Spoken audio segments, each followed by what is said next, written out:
Hello, hello, hello, hello. Welcome back. The dogs are saying hello. This is a good intro for this video because uh, this video is kind of commenting on a lot of the other videos I've been seeing guys, specifically men, posting about Jaco, Costa Rica, and the nightlife in Jaco. And I wanted to give an honest and fair warning review about what is going on and what you guys are seeing, because it seems to be every time I'm on YouTube more and more prevalent that men from mostly the United States, but sometimes Europe and other places are posting videos about the women in Jaco, Costa Rica. And although it's not the cities of Colombia where you get these setups for murder and robbery and stuff like that, and kidnapping and blackmail or whatever's going on, there are still problematic things that occur here in Costa Rica, specifically the Central Pacific Coast and Jaco itself, and regarding women from Jaco, or working women in Jaco, we should say, that need to be out there, and people need to hear this, because if you're visiting Jaco, what you're coming for probably is to do that, and what may happen to you after is you're going to get that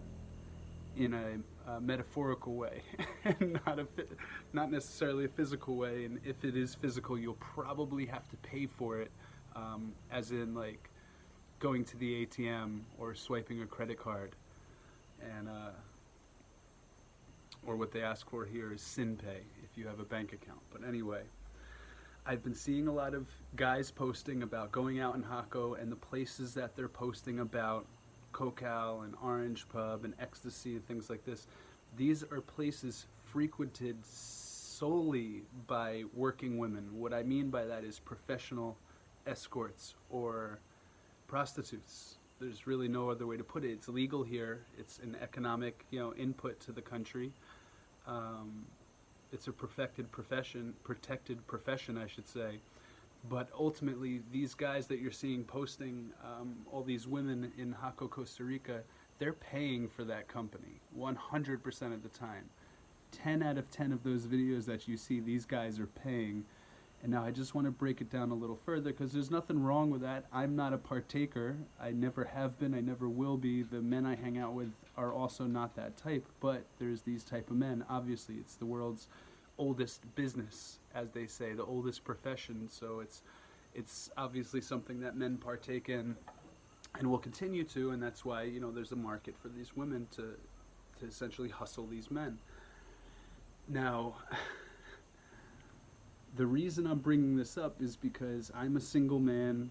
I don't have any children. I don't have a wife, a spouse, a girlfriend, anything of the sort. So I do date. And the last place I would ever date a woman from, or specifically go out looking for women, is Jaco.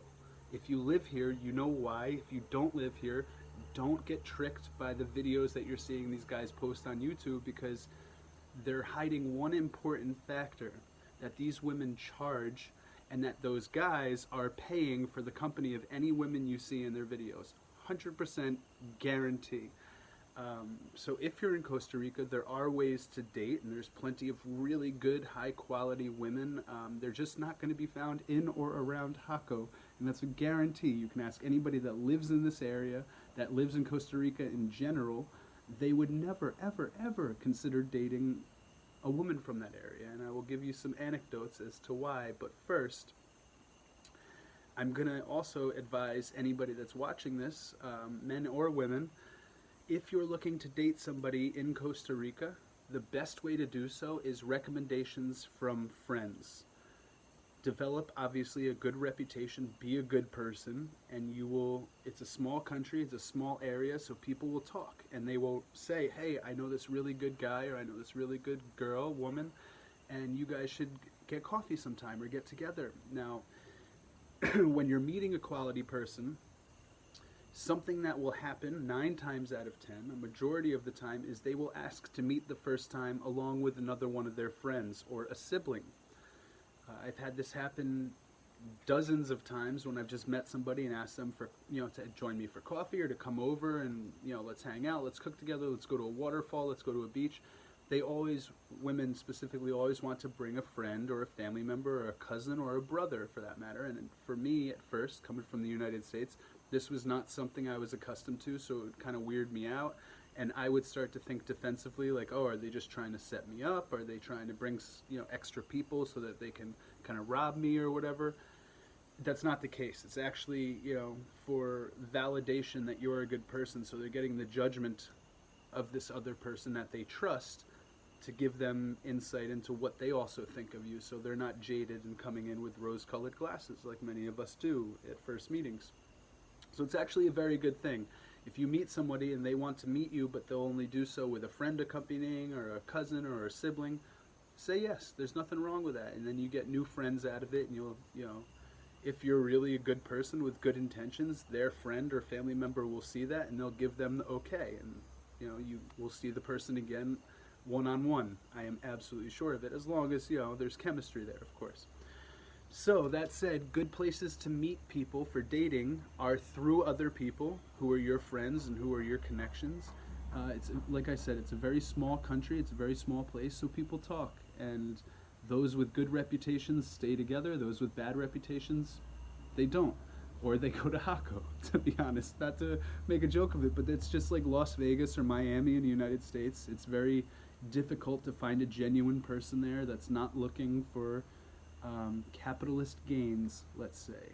And when money is in front of people's eyes, the last thing they're really looking for is a genuine connection with somebody. So stay away from Jaco if you're looking to meet women on a more genuine setting. If you're looking to meet a woman that you can pay to kind of rent for the night and have your way and not really have a soul connection, go to Jaco. There's nothing wrong with that if that's your thing.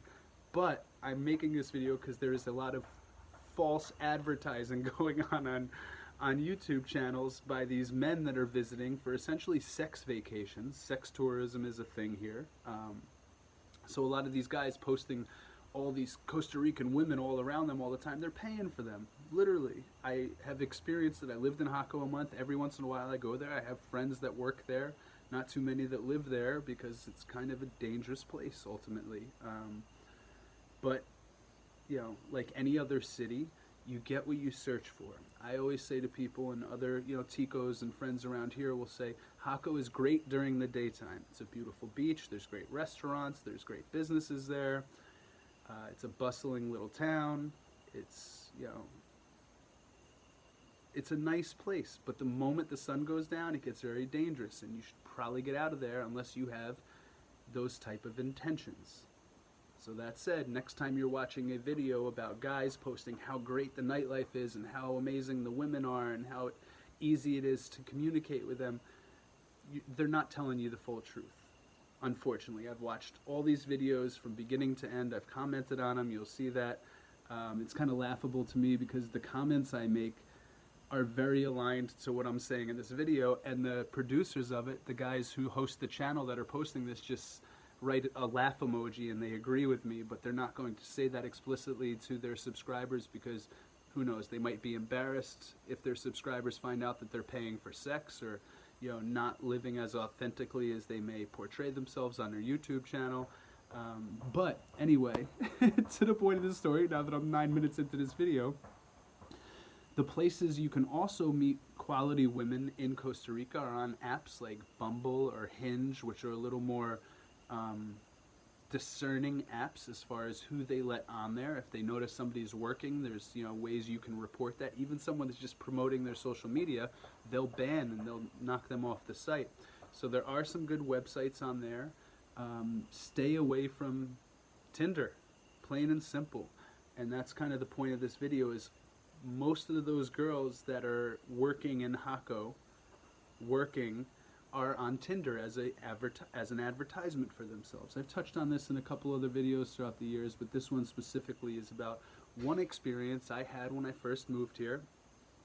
I was on there and Bumble and another site, I think, to meet friends and business connections. There's a giant mosquito, and the reason I'm recording this video at night is because this is a nightlife video. So a lot of the videos you'll see about Jaco or Costa Rica nightlife will be these videos about guys meeting working women claiming they're meeting them organically, which is not true. Don't even take it with a grain of salt. Take it with a grain of bullshit. That's bullshit. What these guys are saying, they are not going to these, what do you call them, brothel clubs to meet a good girl. It's not what they're making it seem. These are working women that charge for the time that you're with them. So it's not an authentic connection. And, you know, unfortunately, you can't believe a lot of what you see on YouTube nowadays, because guys are trying to portray that they have all these beautiful women around them all the time when they're paying for the company. They should just be honest, and maybe they will after this video, or maybe they'll stop making the videos and go to places where they can meet genuine people, like, who knows, Uvita, Dominical, Parita, you know, places outside of the party zones, to be honest. So back to Tinder. A lot of these working women, the professionals in Costa Rica, will use Tinder as a way to meet guys. I would say, if I were being honest with percentage, 70 to 80% of the women that you'll see on Tinder while in Costa Rica are professionals, and they want to charge you. And even if they're not charging you, they're making an exception, so just think about who they were with before and who they're going to be with after. So be very, very cautious and discerning. Also, there is some type of hustle stuff going on, not like Colombia, like I said, but I've encountered this, and I've not fallen prey to this, thankfully, but women will ask you, and I don't thankfully have the SinPay yet, which is like a PayPal or a Venmo or a Cash App in Costa Rica. They'll ask you to send them money for transportation, and once you do, I've heard this from other men, they'll block your number and all that, and they'll just take the money and go, even if it's only 20 bucks, 30 bucks, because, you know, it's free money in their mind, and they run this hustle. So thankfully, they're not going to show up to your house with, you know, 5 guys in masks and rob you for everything you have, and then drive you to an ATM and make you pull all the money out, which does happen on small occasion. But more than likely, if you have SinPay or some type of app like this, they're going to ask you for money for gas, transportation, which is normal, and you just say, no, I'll give it to you in cash when you get here or something, or I'll make a deposit into your account next week, something like that. There's ways that, you know, you can discern if someone's a trustworthy person that just needs some help with the transportation money, or they're a scam artist. And usually if you say something like that and they're trying to scam you, they're going to quickly say, never mind, you're wasting my time, and you'll know right away. So if you're using Tinder and somebody asks you, you know, pay for my transportation, or pay for my Uber to get to the bar, or a taxi to get to the bar, or a plane to get across the country, a little puddle jumper, tell them you'll pay them when they get here, that they should front it, that's their transportation, and you'll recompensate them. And if they're a reasonable person and honest, they'll do it. If not, you'll know right away. Also, be very aware that although it's not the United States, that some of these women, specifically from areas like Jaco, might carry weapons on them. And that's the nature of this video today, is characters of Costa Rica, the Tinder Assassinista. I had an experience very early on living in my house where I didn't have any furniture yet. I kind of felt embarrassed that I just moved here. I didn't really know the language, but I was trying to meet people, and I met this very beautiful woman on Tinder. She's someone that I had kind of considered a friend for a couple years after, but I noticed some things recently, some big red flags and some kind of detachments from reality that made me take a step back and see through a clear view perspective of who this person was. And I brought something up that she had done that made me feel very uneasy when we first met, and she went into defense mode and started, you know, because recently there was a lot of these firearms courses going around Costa Rica of how you could properly, what was legal as far as firearms, and how to get licensed, and how to properly operate, you know, a weapon. But for numerous occasions, I want to say dozens, but numerous occasions that we've had conversations, she admitted to me that the first time she came over my house, she had a gun on her, in her purse, and that she always carried a gun on her because she had been assaulted in the past, and it was something that she felt she needed to protect herself, which to a degree I agreed with, but I didn't know that it was kind of an unlicensed illegal thing that she was doing, and that pretty much every person she had ever met, she had probably brought this weapon to. And I started thinking after that incident, because she told me right away, like the day after, she was like, why were you being a little weird? And I was like, well, I just kind of, my gut feeling, my intuition was just kind of stay away. Oh gosh. All right, so funny. I just lost electricity here, which happens sometimes. I'll come back in a few minutes, but anyway, I was telling her, like, my intuition was telling me, like, something's not right here. I don't know. I don't want to make a move on this woman. I don't want to be inappropriate. So we just kind of hung out, talked for a while, and then she left and went back home. And I think she had the intentions to come over, which I originally had, is, to be intimate and physical together and have a great time and explore our connection a little bit more. And it just didn't work out. I trust my intuition. It's never led me wrong in the past. And when it has, I've learned a lesson. So we've had this conversation almost jokingly as friends many times in the years that I've lived here. And then recently she had this like freak out after taking one of these courses and realized that what she was doing, I think, was illegal.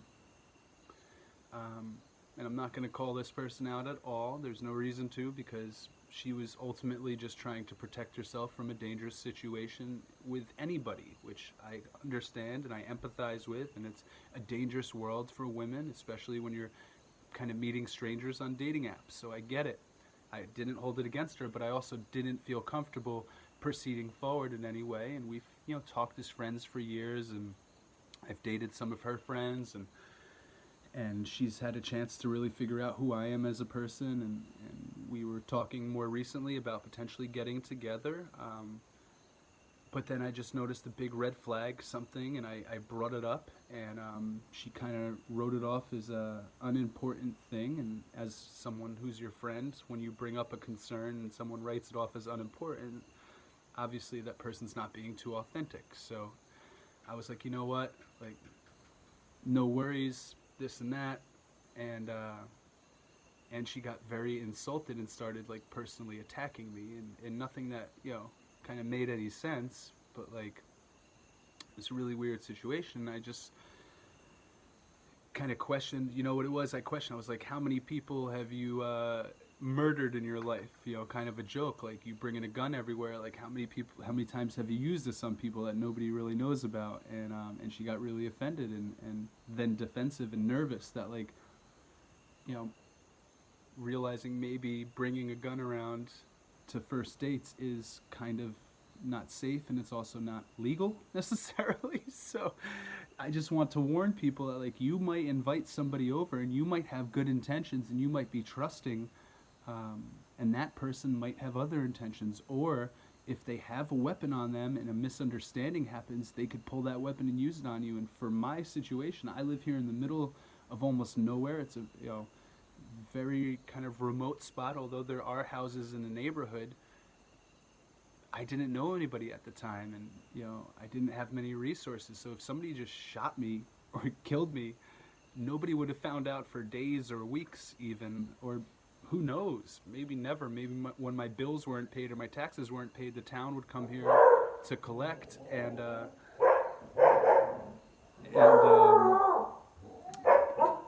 guys, calm down, please. And they would have found my body after, and she would have gotten away like a bandit. Or in any other random anecdotal situation, this can happen to somebody and nobody's going to know about it. And, it's very rare, but you need to be aware of it, that meeting somebody on Tinder or meeting somebody from Jaco is not necessarily always the safest situation that you're going to put yourself in. I just want to give people honest warnings so you don't get ED, so you don't get fucked in a bad way and not the way you're looking for.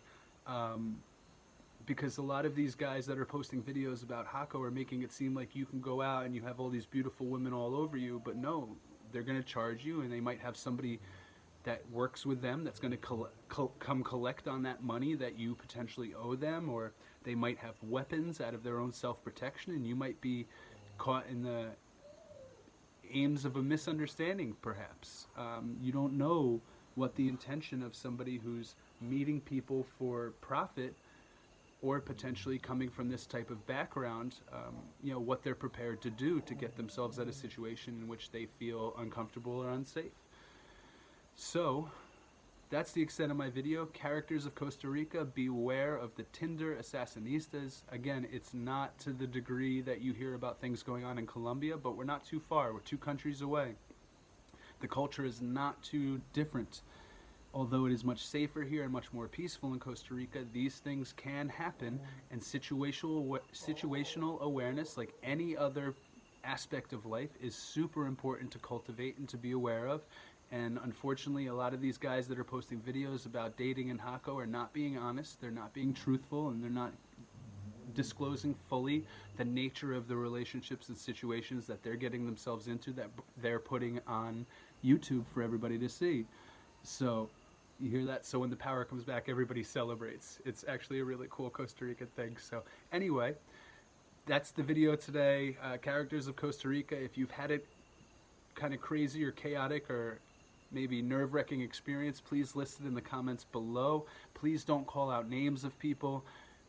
You know, as far as locations, don't even put locations, because you don't want anybody to feel bad, because they're just surviving the way that they need to survive in life, and I get it. Thankfully, I'm okay, I'm safe, and I am more discerning and aware of who these people are and what some of the red flags of their behavior might be. For me, first and foremost, nobody from that town. I will never, ever, ever entertain dating anybody from that town.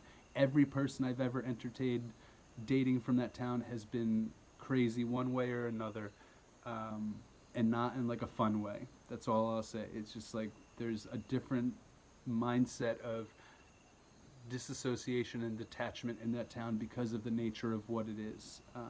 So anyway, take everything you hear with a grain of salt, including my stuff. Go out and experience for yourself. But if you're in that area of Costa Rica in the Central Pacific Coast and you're going to Jaco thinking you're going to meet genuine women, it's unlikely. Really is. Go somewhere else.